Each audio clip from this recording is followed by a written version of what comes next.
Malam Aliyu Suleiman, wanda aka fi sani da Aliyu Plana, jajirtacce ne shi, jagora mai himma. Aliyu Plana mutum ne mai kishin matasa a zuciyarsa. Shi ne shugaban kamfanin Biva Geneva, wanda yake da dubban matasa da ke aiki a ƙarƙashinsa. Shi ne sarkin matasa na matasan Gade a faɗin ƙasar nan baki ɗaya. A cikin wannan hirar ya yi kira ga matasa masu kima a faɗin ƙasar nan da su nisanci kansu ga duk wani abu da zai iya haifar da tarzoma ko tashin hankali ko lalata dukiyoyin al'umma. 'Yan ƙasa da ba su ji ba su gani ba. Har ila yau ya ce kada matasa su fito da wani makami idan har sai sun yi zanga-zanga. Malam Aliyu Plana ya yi kira ga gwamnati da kada ta yi amfani da ƙarfin tuwo akan matasa a maimakon yin tattaunawa cikin lumana don kaucewa lalata rayuka da dukiyoyin al'umma. 'Yan ƙasa da ba su ji ba su gani ba.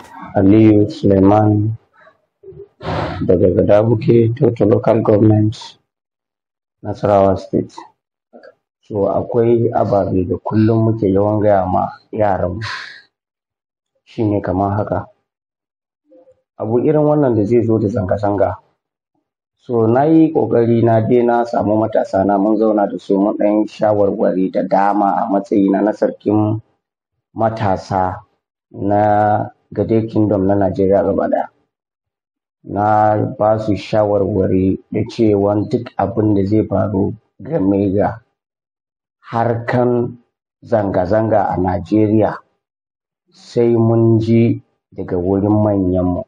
Muna da manyan sarakuna, muna da manya a gwamnati na gabanmu wanda saboda yanayin yadda muke tafiyar da yanayin al'amura na matasa, duk wani abu da ya taso ana kira mu shawarwari a ba mu shawara mu ma mu ba da shawara. To dole ne za mu ɗan tsaya tukunna sai mun ji daga wurin manya da masarautar mu gaba ɗaya.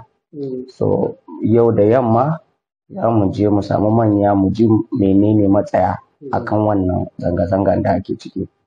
Kuma lallai kwarar da gaske hankalin mutane na nan ya tafasa saboda yanayin al'amuran da aka shiga kasar nan. Yawancin local government namu da shike akwai kamfanonuka wanda mu ne muka create nashi, ya ɗan rage poverty a nan local government da yawancin local government at large. So wannan dalilin ya sa mun faɗa matasa suna ji suna saurara su ba mu listening ear.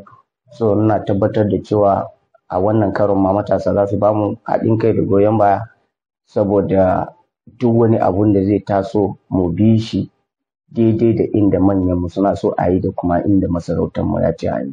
Haka za mu insha Allah.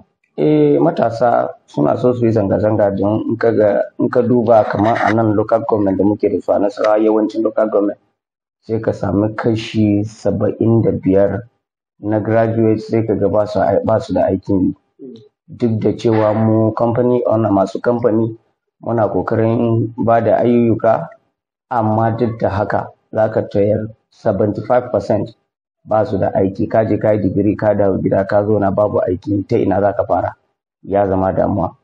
Bayan haka kuma an ka duba za ka ga cewa mun shiga wani kalubale na maganar fetur na tallafin mai da aka cira Najeriya.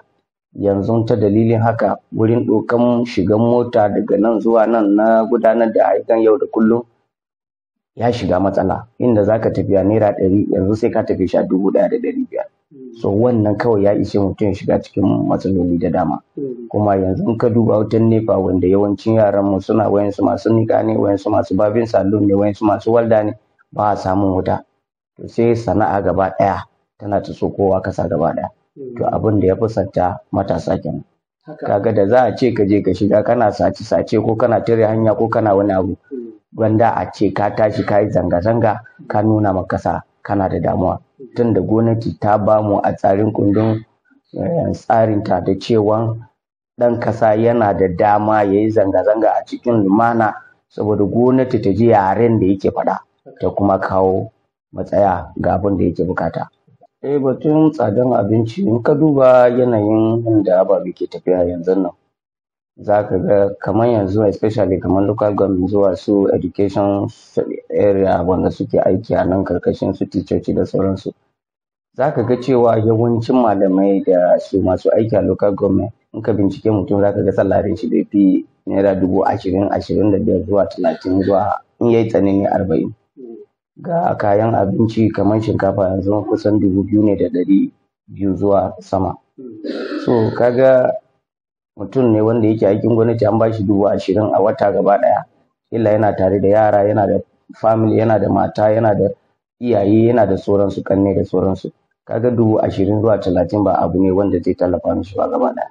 So yanzu in ka duba kuma yawancin yaran mu sun je makaranta ne ba su saba da aikin noma a gida ba.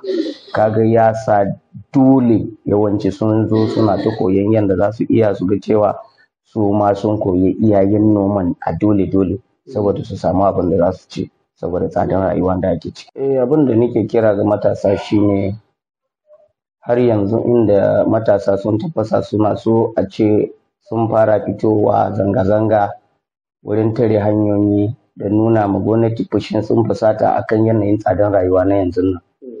Abin da nake kokari a matsayina na matashi kuma sarkin samari na Gadir Kingdom na Najeriya gaba ɗaya. Na kira su da babban murya na kuma ba su shawarwari makamantan haka. Na nuna musu cewa su zanga-zanga ba abu ne mai kyau ba don muka san farkon shi ba mu san karken shi ba. Amma duk da haka mun ba da kunni ne mu ji abin da iyayenmu na gabanmu za su ce daga wurin sarakunanmu zuwa wurin manyanmu da suke gwamnati mu ji menene nasu shawara.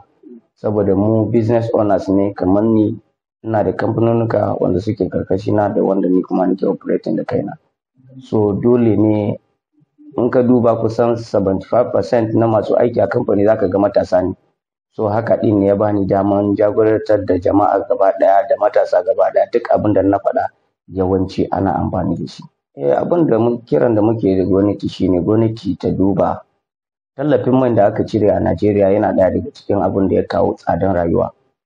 In ka duba tallafin da aka cire wanda an ce dalilin cire shi shine kuɗi, gwamnati za ta tara kuɗi, za ta kuma yi ma jama'a aiki. In ka duba za ka ga ba aiki.